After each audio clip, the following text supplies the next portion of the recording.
Hi, everybody. This is Alexa Tinsley. I am the Director of Community Engagement here at Jett Foundation. Thank you all for joining our community webinar series today to talk about caregiver wellness and how to set yourself up for success. This webinar is sponsored by Sarepta, so thank you guys so much. We really appreciate it and think that this is a wonderful topic for our community. We're going to go ahead and get started in 30 seconds to a minute, but if you could put in the box where you're located and your child's age, that would be wonderful. And we will be right back. Thank you, guys.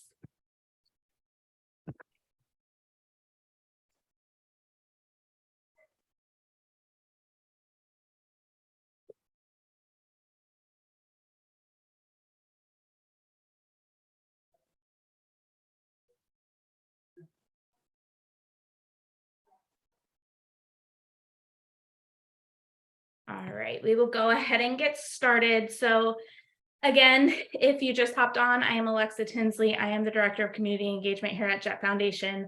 I am also joined by Maura Carroll, who is our Director of Development here, and she will be assisting with the Q&A later. And then we have our speakers, JB Crowley and Dr. Chrissy Sally. They will be discussing caregiver wellness, setting yourself up for self-care today.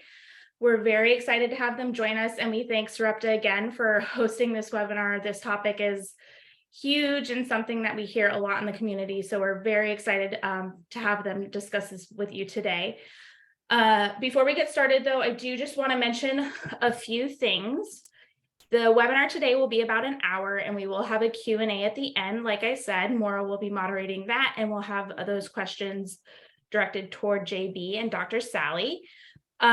This is recorded, so it might not be up immediately, but we will get this to you after the fact to make sure that you have all of the information. And if there's someone that you know that wasn't able to attend, you can share it with them after the fact as well.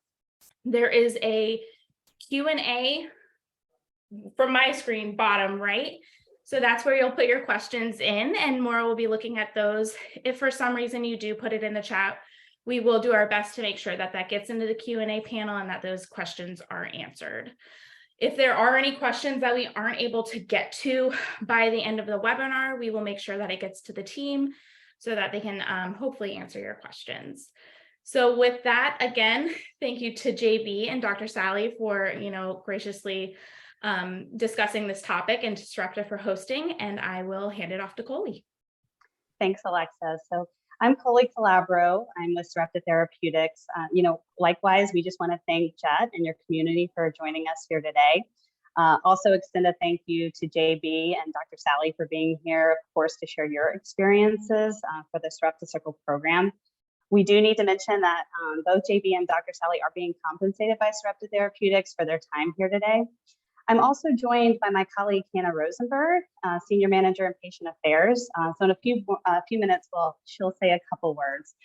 It is important as a reminder that the information that we're going to share today in this program is for educational purposes only. It's not intended for medical advice.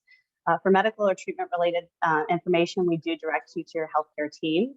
The program will not discuss information regarding specific products, clinical trials, or studies that are being run by Sarepta. And for that information, we also direct you back to your healthcare team or to clinicaltrials.gov. As Alexa mentioned, we'll be here for about an hour. We definitely want to encourage participation throughout. So please do ask questions that we can then have Dr. Sally and JB address later. And we know that there will be a lot of information that hopefully you want to take notes on throughout this, but don't worry, Jett will be sending out a PDF that'll hopefully give you some of those tips and takeaways. So don't feel that you have to get everything down as you're listening along. So with that, I'll turn it over to Hannah. So Hannah. Thanks so much, Coley. My name is Hannah. I'm on the Patient Affairs team at Sarepta, and I'm really happy to be with all of you today, and I'm so looking forward to hearing from Chrissy and JB. So as Coley had mentioned, we recognize we won't be able to answer all of the questions asked during this discussion.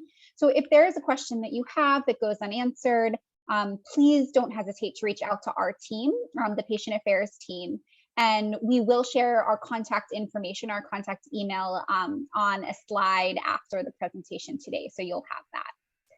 So with that, I will turn it over to Chrissy, who will get us started on the program. Thank you, Hannah. Hi, everyone. My name is Chrissy Sally, and I'm a pediatric psychologist, which means that I am a psychologist that has training expertise in working with families affected by serious health conditions. Um, a lot of my background and early work was in the area of pediatric oncology, but I've worked with children and families affected by a range of illnesses, including rare diseases. I got into this work a long time ago when a friend of the family was diagnosed with and eventually passed away from cancer. And I was inspired by that family's journey, seeing them go through the process and seeing their incredible resilience. And that led me here to do this work to support families the best I can. Today's webinar is about checking in with yourself about where you are in your self-care journey, and also preparing yourself for how you might think about how to engage in self-care and how it might work for you. JB, can you tell us about yourself? Yeah, sure. Hi, everybody. I'm JB Crowley. I live on the East Coast with my husband, Nate, and our two children, Charlotte, who's 7, and Charlie, who's 14. And Charlie was diagnosed right around his 4th birthday. So I've been caregiving now for 10 years. Happy to be here today. I'm hoping to share some things that have helped out in our journey that could possibly be of benefit to everyone else. Thanks, JB. And as you said the word journey, I think we're going to be hearing that a lot today because we recognize that everyone is coming to today's webinar at very different places. Some people have been thinking about their self-care or caring for themselves for a really long time. They've found ways to do that. Other people might be in a place where they're just starting or just contemplating whether or not to begin this journey. And it's taken a lot of courage and just time management to even show up for this precious hour of time today. And a lot of people probably fall in between, somewhere in the middle. So just wherever you are, we're happy you're here. And we hope that there's something here for everyone to learn or to take from today's session. JB, can you share a little bit about where you are in your self-care journey? Yeah, sure. I joke often that it was kind of a switch at the age of 40 that went off. I learned a little bit about how to say no to things so I could say yes to myself and make time for self-care and to really give myself time and a place to do that within my life and schedule. When you're always saying yes, you experience burnout, and especially as a caregiver, right? So being a caregiver, those things are heightened. And so, you need to find the time and the space for that sooner than I did. Reaching 40 shouldn't be the magic switch, right? We need to come up with that much sooner. But I'm at a place where I'm really comfortable with what I'm offering myself, the things that I'm doing to practice self-care, and I'm excited to share that with everybody. Thank you. 40 is an okay starting place too, though, of course, right? It happens, right? It happens. Yeah, exactly. But I think what we want to focus on today is, I think we hear a lot about self-care generally, especially this past years throughout the pandemic. It's something that you might hear or see in the media, but a lot of that information is not really customized for parent caregivers of children that are facing different types of health conditions. And so we hope that today we are really focusing on the unique position of caregivers of children with Duchenne, and understanding that your experiences are complex and may differ from other people. JB, can you share how self-care might be different when your child has Duchenne? Yeah. With Duchenne, everything's different, right? Self-care is no different. Just the way you ambulate through life is different. The way you navigate your schedule, all of that looks a little different, but it still needs to happen, right? In much the same way with self-care. At the end of the day, we find ourselves with nothing left to give. Sometimes you're exhausted. And so one person's version of self-care doesn't necessarily fit into what I have going on in my routine. So, when I think of self-care initially, it was something like painting my nails or getting a massage. And I thought, that's just not going to do it for me in my place where I'm at in this journey. So my version looks very different. And even today, so I love to walk at night by myself. I like to hear the sounds of nature, feel, the air, the wind, just really take in from the five senses, kind of a little bit of a way to reset what's going on in my life. But I like doing it at night because, quite frankly, I don't run into people and I have time, right? Nobody's calling mom, can you do this, mom? I don't have emails to answer. I don't have appointments at night. So when you have a child with Duchenne, carving out that time looks different, but it's even more important, even if you might feel a little guilty for doing so. Sometimes as a caregiver, we tend to feel that way. Yeah, and I think you touched on some of the things that we're going to talk today about, like, barriers that are specific to caregivers, the challenges in finding what works for you. Um, we're also going to talk today about that word caregiving in a way that it has the give in it. And you're spending a lot of time as a caregiver giving to someone else. And what does that shift look like to caring for yourself? So, we all have, as parents and as caregivers, natural instincts, right? So you want your child to live the best life they can. And when you have this child, you shift your priorities and your resources to focusing really on them. And this is a biological innate process. It's not even all that conscious all the time. But I think that what I hear from families is that these instincts really feel elevated when you're a caregiver to a child with a serious health condition like Duchenne.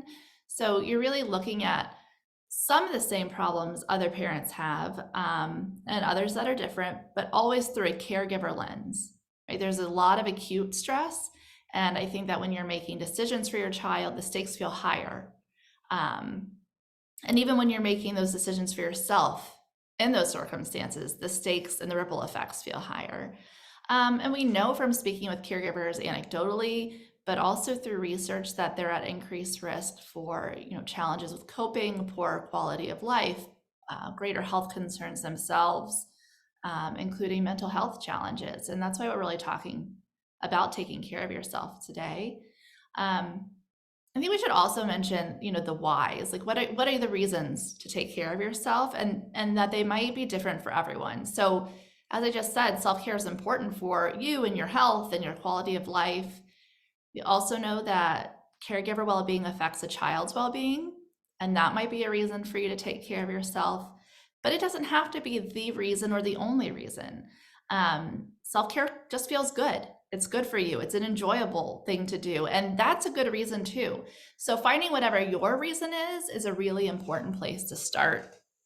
And I hope to also convey the message that self-care really isn't a luxury.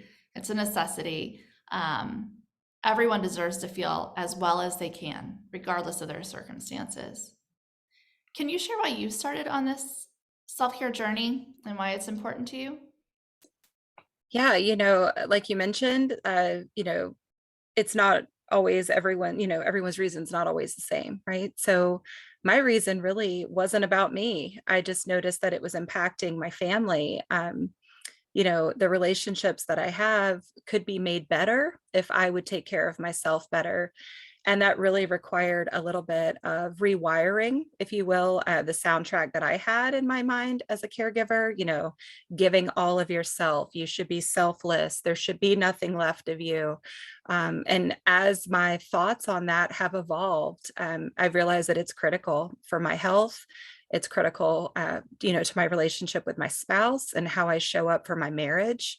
Our relationship is paramount in our house, and I want to be present. I want to be accountable for, what I'm saying and doing, and not distracted. I want to have balance. I want to find the balance between me as a caregiver, but also in that spouse role, or that, role as a mom with my other children. We can get lost and in any of those roles, right? With or without Duchenne, you can get lost in your role as a spouse, or lost in your role in whatever profession you have. But when you're a caregiver, it's heightened. And so it's really about just tuning in to be present for yourself and where you are, how you're feeling.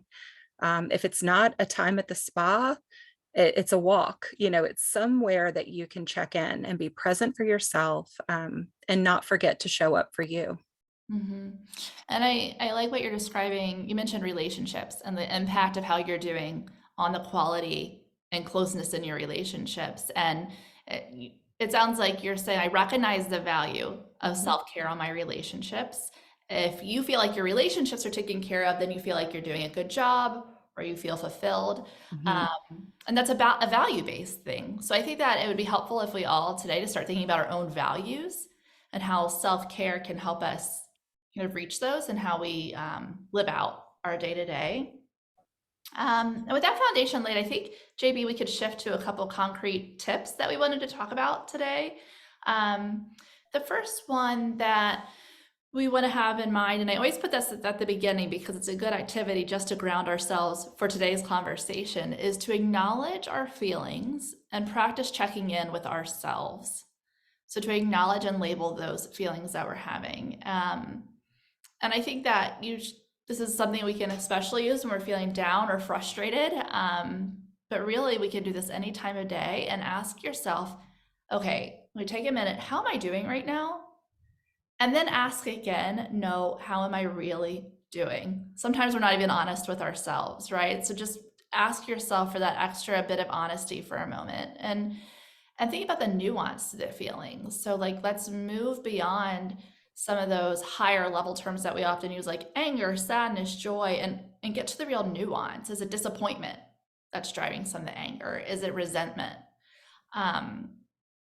Observe those feelings and take note of them, but don't judge them, because every feeling you have is natural and normal and is also okay to have. I think there's often shame in calling out hard feelings that we might feel towards ourselves or we might perceive others would feel towards us if they knew those inner feelings we have. And you might have guilt in a moment where you admit to yourself, I kind of resent my child in this situation at this exact moment. That's where I am. But if you acknowledge those feelings, I think it starts to free yourself up to think about self-care or what it is that you really want to be targeting for yourself. That being said, we all can't do an introspective deep dive all times of the day. This is especially the case as a caregiver. And I think you also can give yourself permission and make a plan to, I call it like tabling it for now. So notice the feeling, recognize that it might be worth exploring or kind of unpacking that feeling, but feel free to table it for later. So like grab your phone or a piece of paper and just say, I noticed when I was doing this activity today, this is how I felt. I can't manage analyzing that right now. I'm going to come back to it later. I can give myself that that opportunity. JB, how do you know how you're doing? Like, what are the signs? And then what do you do about it? Sure. I know right away when I'm not doing well. I know immediately when I'm not 100% because I tend to go to a passive aggressive response. It's just my personal go-to. And I know instantly that it is not even about what's happening in front of me. It's how I'm feeling, whatever I'm processing. So I have to check in with me.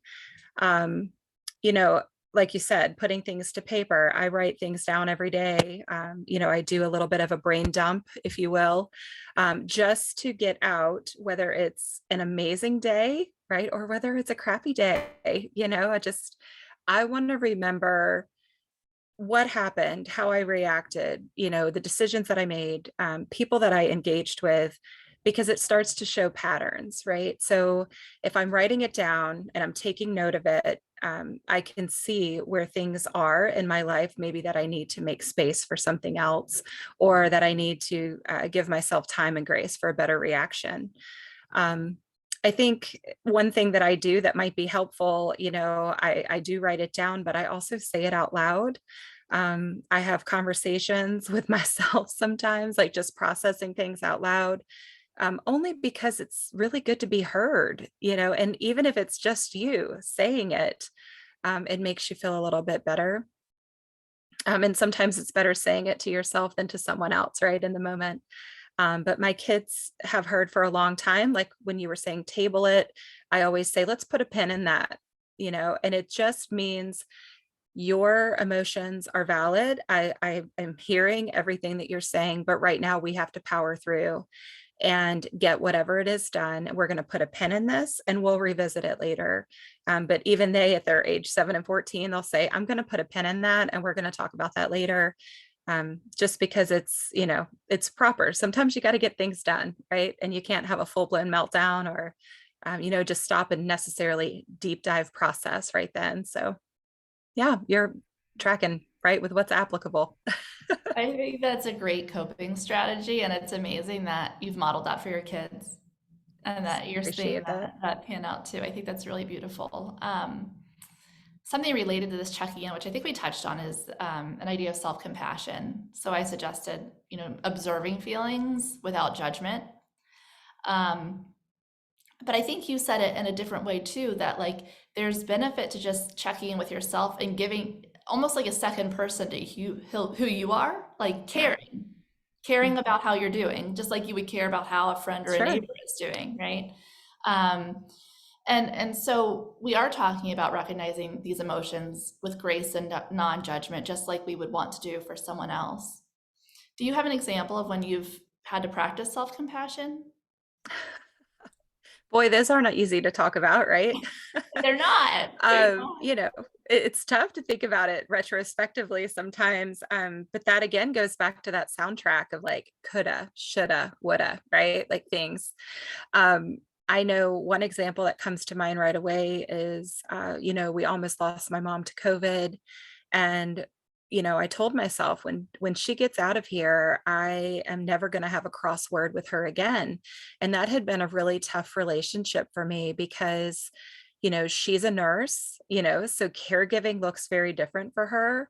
It's almost methodical and like robotic, like it's just going through the motions. And for me, I would react to things in a very, from like a perspective of being a mom. So like in a very compassionate and, not so orderly, but more your immediate need, and then we'll address other things. And so, we had gotten into a situation where she had offered some perspective and some opinion, and I responded negatively. And I really had a hard time just like looking back on that, because I was like, I made myself a promise. I said I would not do this. I was so committed to that. And then I thought, you know what, that was really unattainable. And I need to give myself the grace and the compassion to say, you know what, you didn't get it right, but you're not always going to, and that's okay. And it's about how you move forward and say, look, I'm real sorry. This just shouldn't have happened that way. We should have just shared how we felt, or either kept it to ourselves, but handled it differently. I mean, at the end of the day, it's a relationship that's going to be part of your life. So you're going to have to figure out how to navigate it. And that means the relationship with yourself too. Like you can't beat yourself up all the time. And there has to be, compassion and grace for yourself.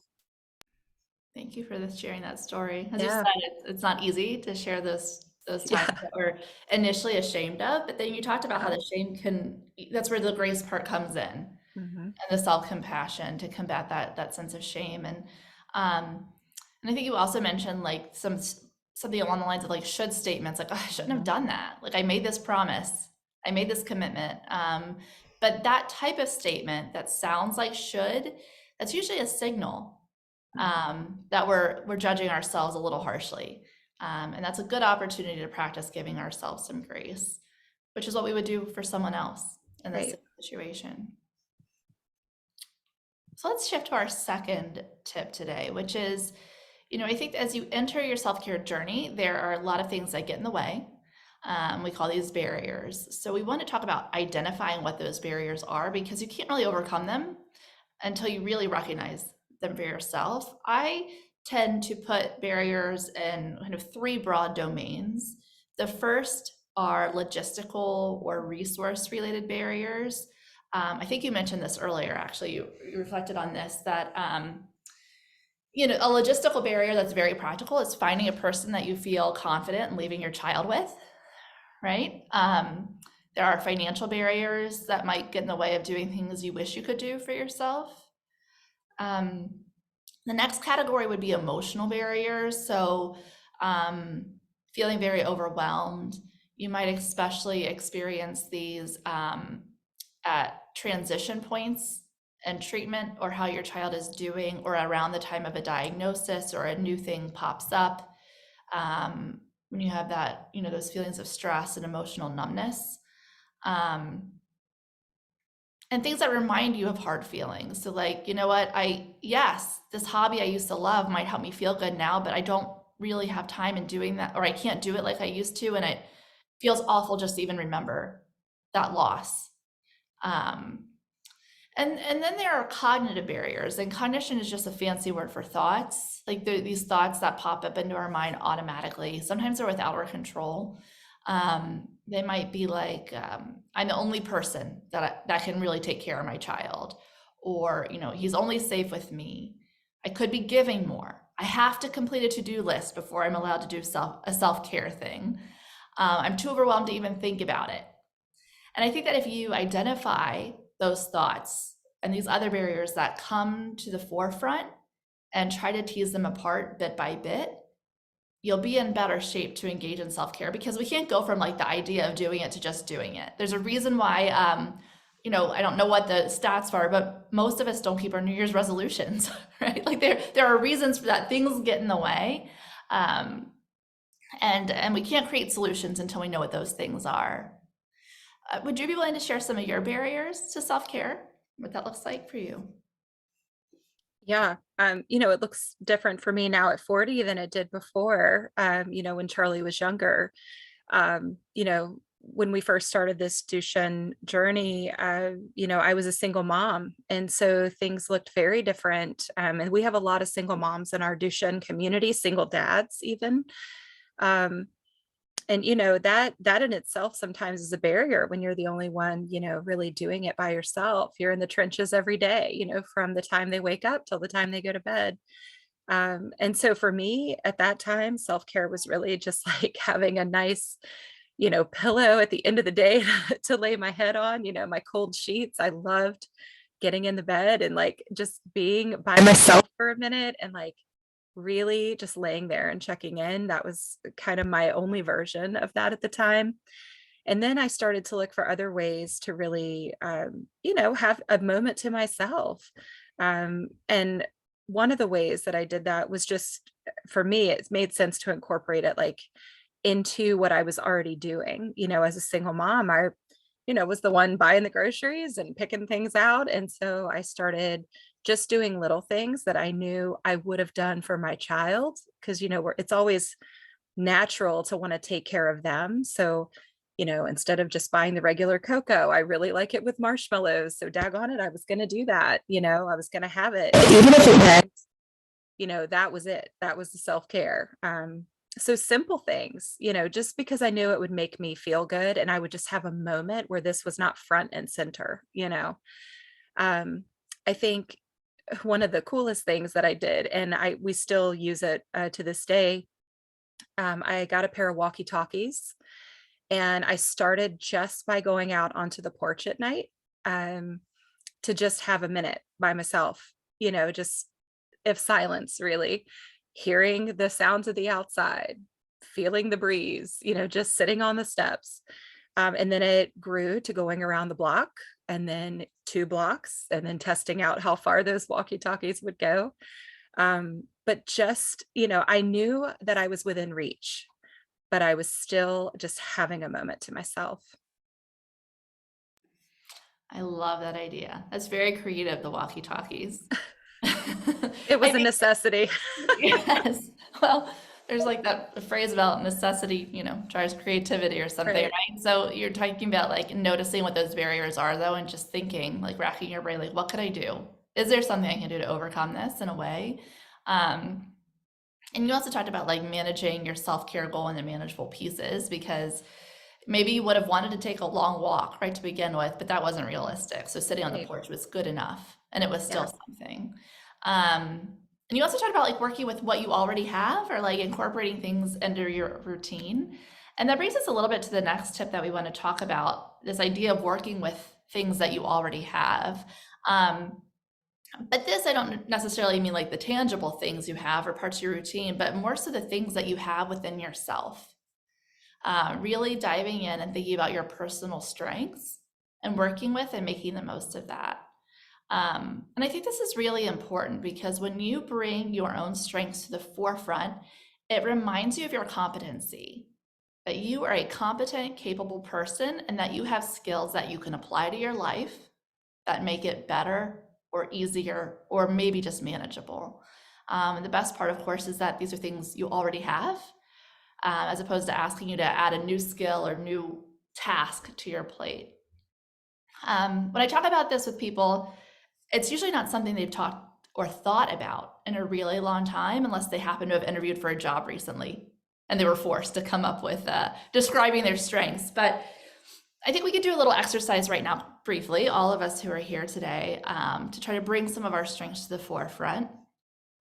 So what I encourage everyone to do is to take a moment to think about the things that you focus on and the things that you avoid. So for example, if I think about like my day-to-day, I tend to avoid organizing. Well, what does this tell about me? Organizing is probably not a strength of mine. Like, I don't dive into that. But if I get a bunch of emails or I have to set up or attend meetings, I'm really on top of that. You know, I'm quick to respond and that sort of thing. So maybe that's starting to help me get a sense of like what I'm drawn to, what I'm not drawn to, what my strengths might be. The other thing to think about, and this might feel like a really long time ago, depending on your own experiences, but think about what you really enjoyed to do before you became a parent. What were you good at then? Ask yourself, what times in my life did I feel like I was at my best self? And I think that asking yourself those questions, thinking about the answers, your strengths can begin to emerge. So maybe say, I am a very organized person, or I'm a person who speaks their mind. I'm really spontaneous. And then take that identified strength just one step further and recognize how that quality might be able to help you in your life right now. So if you're the person who came to the conclusion, like, I'm a spontaneous person, that means I can be flexible. This is really important when caring for a child with Duchenne. So with that in mind, JB, what are your strengths and how do your personal strengths help you? Again, not something that's easy to think about, right? It's a little introspective to kind of take inventory of what you're good at. And, you know, for me, that came really from listening to other people. I did not think of myself as like a resourceful person per se, but I hear it, you know, all the time. Oh, JB, you're the connector. You can get me this. You can figure this out. You know who to go to. And I realize that that's kind of a superpower, right? Like for me in my life, I may not have the answer, but I can certainly connect you with the person who does. And that is usually a really great starting point. And so, you know, for me, I would not have seen that as a strength. But looking at it, it's something I can be pretty proud of. Like, wow, I can get things done, you know? And it's rubbed off on my kids, which is really neat. You know, Charlie the other day we were standing talking to a parent and she was just really at her end of her rope. And she said, you know, I just don't know where to go. And Charlie's immediate response was, my mom can figure that out for you.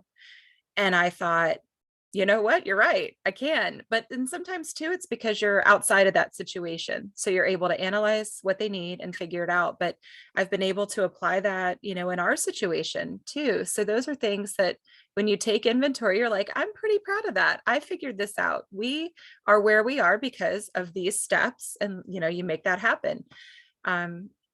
You know, sometimes when you're a caregiver, it's really hard to identify because again, you don't think about yourself in that way. But, you know, really listening to what other people say and accepting those compliments, you know, goes a long way. It helps you identify what you're great at. Yeah, that's really nice. And I want to comment on a couple of things you said there. One of the things that you noticed is the mental inventory. And I love that use of the word inventory because that is what we're suggesting here a little bit. And this and the two other tips we've talked about so far today with identifying the barriers and checking in with yourself are all mental lifts. So we are suggesting some mental lifts today with the hope that that'll pay off. And that I think, you know, that mental lifts are a little more available to us than some other kinds of things that are competing for time or other resources. So I just wanted to note that, because I'm glad that you're raising that each time to remind us that there is a mental lift happening here. And then I love the example that you shared, and I think it's adorable that Charlie saw that in you too. He's out there like saying, "Go mom," right? My mom has this strength. Sometimes we do have to hear what other people are saying are our strengths. And people might be telling you those things, but we don't always digest it. We're not willing to hear it or accept it as a compliment. So maybe we have to listen a little bit and just get curious about what it is they're seeing. And is that something we can see in ourselves? And I think that even just acknowledging or accepting a strength, even if you don't really feel like you're using it in a way, that's a form of self-care. Like being able to say, I am good at something. That self-talk, the positive affirmation is a form of self-care. So we just mentioned other people, and that'll take us to our fourth tip, which is all about other people and ourselves and the intersection of that, and that's asking for help. So this is our final tip, and it's a really, really important one, but it is, of the tips we talked about today, the one that isn't something where you're doing it alone, because nobody can do everything alone. We all need help. This is something we know, but we don't always act on it. And I think that if you are wanting to get in a place where you're more comfortable and more experienced and proficient at asking for help, you first have to identify what your needs are. And by doing that, you're more likely to have them met. And to get as specific as possible with what that need is. So if you are caring for a child living with Duchenne, some examples might be like needs that fall in a category of like things that are tangible, like meal preparation, transportation, maybe transportation for you and yourself. Maybe it's taking a sibling to soccer practice, very concrete asks like that. There could be emotional needs that people can help you with, like just coming over to talk, right? Like having real talk, open talk. And then after we talked about inventory earlier, maybe this is another inventory issue or menu. You've created a menu of things that you could really use help with. Next, you have to ask for it. And there are people in your life that probably want to help, but they don't know how, or they don't know how to approach you. Maybe they don't want to offend you. Maybe they aren't creative enough to think of the thing that would actually be helpful for you. So asking helps overcome some of those other barriers, and be specific with your ask. So for example, I need to take a walk. Can you pick Charlie up from school at 2:00 and bring him home, and I'll be home 10 minutes later? Like just a very, very specific ask. The other thing that I encourage parents to do is to get really creative with your asks. So for example, and JB, you know this, like when you're caring for a child with Duchenne, you probably interact with a lot of systems, and there are different types of helping specialists out there. And I mean that so broadly: doctors, nurse practitioners, all the therapists, speech, PT, OT, everyone at school, teachers and whatnot. All of these people have expertise, and they're there to help your child, but they're there to help you too. It's just a matter of asking them the right questions. So, you can ask your child's doctor, is there anything you can tell me today that would help me make my life easier? I recently heard of a story of a family that was struggling to figure out how to figure out sleep overnight. Their child happened to have diabetes, and they were waking up during the night to manage that. And their child's doctor gave them some ideas for changing the environment to improve everyone's ability to fall back to sleep faster. Or maybe it's asking a physical therapist, is there a way that I can lift my child that puts less strain on my back or on my wrists? Doing that is useful because you might get a tip that actually helps you, but it also lets that provider know that you are open to help and that you want to have some dialogue about how life is affecting you, that it's okay for them to check in with you. So with that said, JB, can you share a time or an example of a time that you needed to ask for your help? And have you ever asked anybody on Charlie's team about advice for yourself? Yeah, I'll definitely answer that. I did want to say something really quick about just the comment that you made, like everyone not really knowing how to start or where to, what to offer. there are so many times that, like when someone loses someone in their life, it's like, oh, well, I didn't want to bring that up. I didn't want to make them sad, or, and so with Duchenne, I hear it all the time. It's like, oh, well, I didn't know if you were like thinking about Duchenne today. I didn't just want to be like, how can I help you? And I'm thinking, that's all, it's our everyday, right? There's never a bad time to ask to help. And everyone is going to say, let me know how I can help you. And that's really just a go-to reaction, like from the humanity perspective, right? Like how many times do we say that also, oh, let me know how I can help. Well, you need to think about that before they say it, right? So like if you're going somewhere and you're going to run into people, they're going to say, oh gosh, so good to see you. Let me know if you ever need anything. Have that ready, right? Have that mental little checklist, that inventory ready to go. Because it's their nature to say it, but it's your nature to feel like, I don't want to be a burden. So like, even though they're saying that to you, you think, oh, I'll just do it myself. I don't really want to burden anybody. I'll figure it out. How simple would it be to incorporate like something like you're saying every day? Hey, could you get my kid from soccer on Tuesdays? I'll pack snack, or whatever, just so that it makes your day run a little bit more efficiently. And it gets you like in baby steps over that hump of not wanting to be a burden, right? I have a friend, this is going back to answer your original question, but I have a friend who I met post-diagnosis, right? We always in this world talk about post-diagnosis or before diagnosis. And those post-diagnosis friendships are few and far between at a level where you would trust someone really with your child. And so for me, this relationship was unexpected, right? She's the parent of a friend of my daughter. So 7 years younger than Charlie, but she is the one go-to, right? And when we became friends and we let her in to understanding what our life looks like, she immediately said, I want to be your call in the middle of the night. If it ever happens and you need someone, like I could get emotional talking about this, right? But she said, if it happens, I will be your call. And she was. We had to take Charlie to the hospital in the middle of the night. My husband happened to be out of town and he was, 2 hours away. And so she was my call. And I said, I'm running Charlotte over to you. I have to get him to the hospital. And off we went. And her door was open and ready when we got there. And that was it. I didn't think about where my daughter was for the next 10 days. 10 days. My husband went back and forth. They figured all of that out. I didn't have to think about logistics or anything. And that's really invaluable. You can't put, a price on that. That's an invaluable relationship. But those are what come from being ready to say yes to help. You got to get there.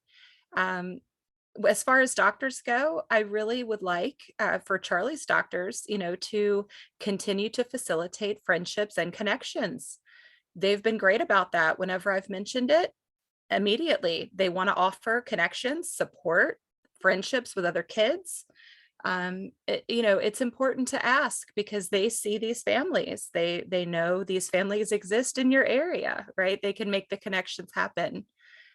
It might be a little bit roundabout because of parameters, but there's a way, whether it's a group or a meetup or something, there's a way. Thank you for sharing that story. Yeah. She really was there Oh, when yeah. you needed her, and that is so valuable. And I think people feel good. It's selfish to help too, a little bit, right? Like they feel good about what they could do for you because they feel helpless in other ways. And I think that that's really important. And also, you mentioned this important about having your ask ready. And I think part of the reaching out is when you're parenting a child with Duchenne, this journey is not, is time, right? And so people might be there, as you said, like, oh, what can I do? How can I help you? And then that fades. And I don't think their desire to help necessarily changes. They just don't think about it, right? And they perceive you as kind of getting through your life and, oh, look how strong you are and how well you're doing. And it's like, but you're still dealing with the day-to-day. So I think that it does take a little effort and kind of reorienting them to your reality and continuing to be open to ask for that help at different time points when you need it. So I think that brings us to the end of our final tip there. So we covered, JB, it's like 4 tips, and I'll just review those quickly. One was checking in with yourself and seeing how you're doing. The other is thinking about your personal barriers to engaging in self-care. We talked about asking for help, and we also talked about identifying and using your personal strengths. And as we both mentioned, we really focused on things that were more mental lifts today, but that we hope will pay off for the longer term. Is there anything that you want to add, JB, before we open up to Q&A? Yeah, just really quick. I thought about something that goes back to our last tip, but just quickly, if we're going to have asks like that, right? If we're going to have that moment, it means that we also have to be that friend. So that takes, the effort to cultivate that relationship and to pour into it from your side also, like showing up for them too. Which can be as simple as a quick phone call or a text. Hey, have a great day. I just had you on my heart, whatever it might be. But those relationships happen because of effort, right? And like figuring out, identifying the potential there, and then working on that relationship. So it's important for it to be two-sided. Thank you for mentioning that, and also for noting that the give doesn't have to look the same. It's just whatever works in the relationship, right? Like you may not cover their babysitting or these other needs that, right? But just cultivating the quality and emphasizing the value that relationship has for you. You're absolutely right. So with that, I think we could shift to some Q&A if you're up for it. We are here. Yeah, and ready. sure. Let's do it. Mora is going to help us with that today. Yes, thank you so much, Dr. Sally and JB. What an amazing, inspirational, thoughtful, personal webinar. Thank you both so much for sharing that. I know you helped a lot of families today. So yes, right now we are going to get into the question and answer portion of our webinar. So if you can see at the panel at the bottom of your screen, there's a Q&A.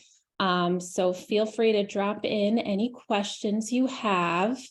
And also thank you, Sarepta, for sponsoring this webinar. It's obviously a great topic, important one in the community. And I know I'm going to have a takeaway of self-care is not a luxury. It is a necessity. Such an important thing to keep in mind. Let's see. Oh, good. So we have this slide up too. Just want everybody to see if you have any questions for the panelists today. You can certainly stay informed. Reach out to Sarepta, and you have all their Facebook, Twitter, Instagram here. And also, if you have any questions about this webinar or webinar series, you can reach out to Jett Foundation anytime. And we do have a question in our box. Let's see here. It says, I attend a 3-night retreat a few times a year. It's hard to organize, but needs to happen. I have a great support team of which I'm grateful. I loved the necessity, not a luxury, about self-care. How do we get moms that simply think that they can't get away to get away? Mm-hmm. Good one for you, JB. Sure. Hi there, Perlita. We're actually friends on Facebook. So I was in that group, right? Like I could raise my hand on this and say, I did not think that I could get away. And again, when I turned 40, I wound up getting away twice that year.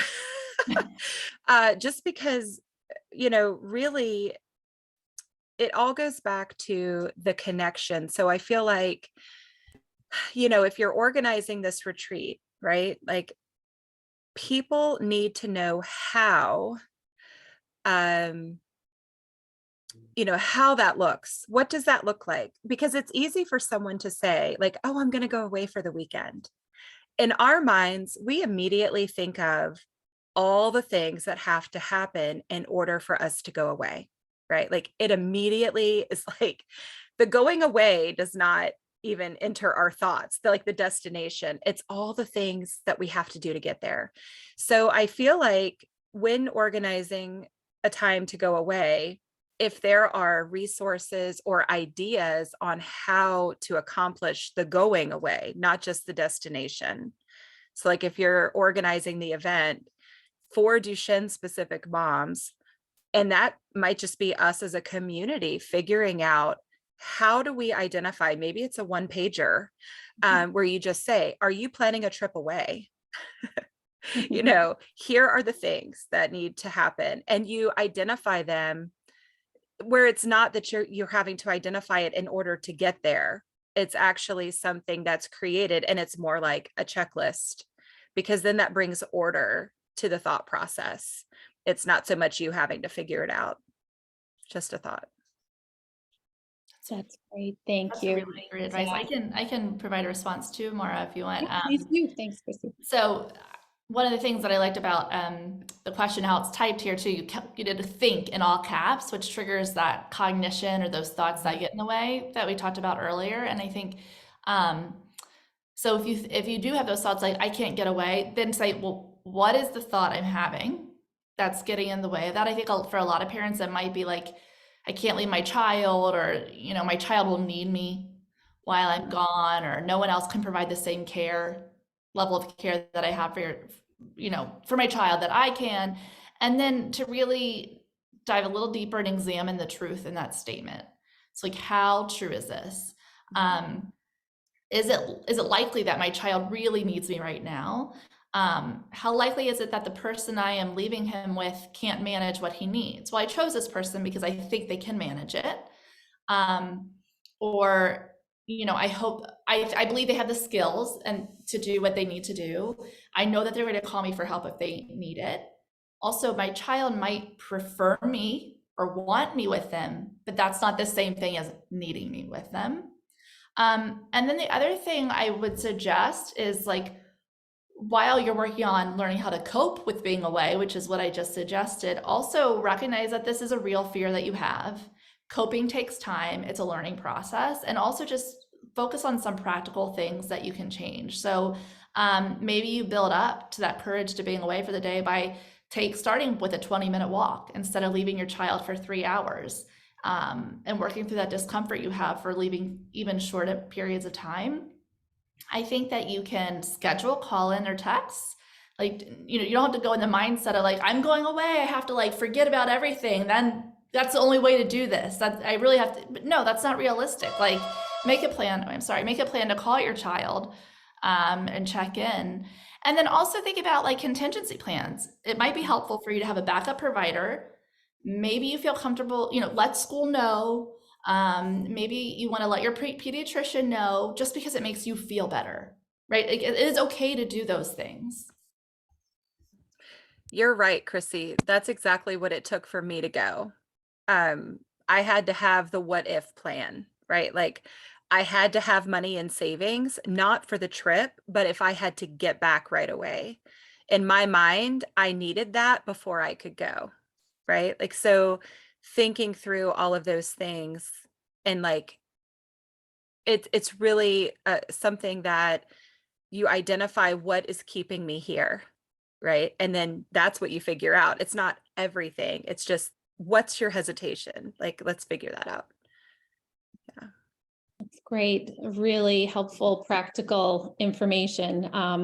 And you can see Perlita responded here too. She does run our Monday night support groups that we do virtually, but she's planning 3 in-person retreats next year. And I think this is really helpful to her and to other caregivers out there to figure out how to get there.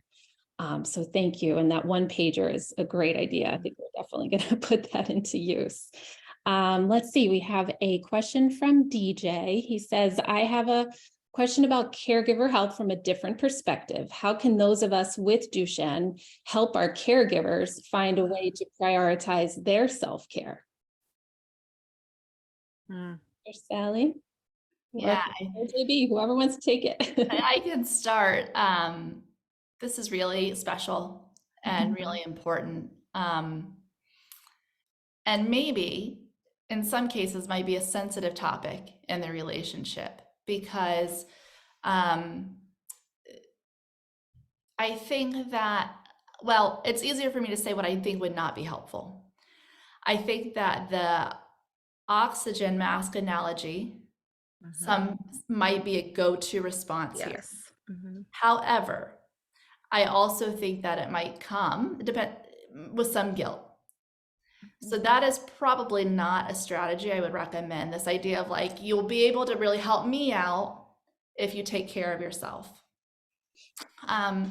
I think that coming to a person with honesty and just direct communication about it, and your desire for them to feel well, and your openness to getting creative with them about how to make that happen, might be a place to start. JB, what do you think? No, I think you're right.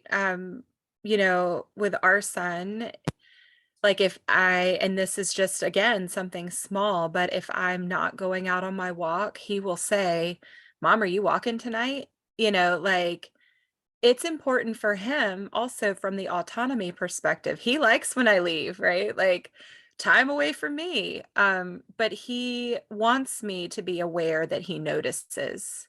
And so I think that comes from having, like you said, the honest conversation.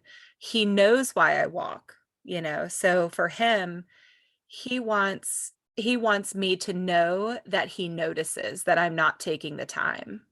And so maybe that's where it starts, just letting them know, like, I see you and I want you to have some time. It means a lot for somebody to say that you're seen, you know. It absolutely does. I'm just glad you mentioned that, like seeing a person Mhm. Yeah. goes a long way. Okay, our next question, so we have two more. How do you set boundaries for the noise of social media and online support groups? While often helpful for connection, sometimes they can be overwhelming. Such a good question. We can probably both answer this. And I've talked to a lot of parents about this in my own practice. I am not the most tech savvy person, but I am aware that there are ways to do things like muting feeds, eliminating pop-ups. I know parents who delete apps from their phone. They maintain the account, so if they want to go to a laptop or desktop, they can go to the group when they want the support, or they have a specific question or resource they're looking for, but it's not here, like in their face and always available to them. So those are some very concrete things that I think are useful. And yeah, and just being willing to take a step back when you need to, and then just use it when you need to. That's not selfish. It is a tool for you, and that's what it is. JB, what do you think? I'm sure you've been Yeah, some I personal experience. I actually have quite a bit to say on this. We had a whole discussion with Dr. Al from the Sarepta circle previously about this. So for me, I find, and I've been like actually picked on sometimes for my joyful perspective, like finding the joy and being a joyful person. But I find that not responding is sometimes enough to where I don't engage further, right? So when you see something or hear something, read something that is upsetting, and there's two ways to look at this. One, it could be a combative type person on the thread. The other side of it is the journey has progressed. And so you're seeing something or reading something that is not quite what you were ready to see or read today, right? So it all goes back to, like you said, Dr. Chrissy, like in that instance, if it's too much too soon and you don't need that reality check today, then that goes into how you're following these groups, right? Like how your level of participation is.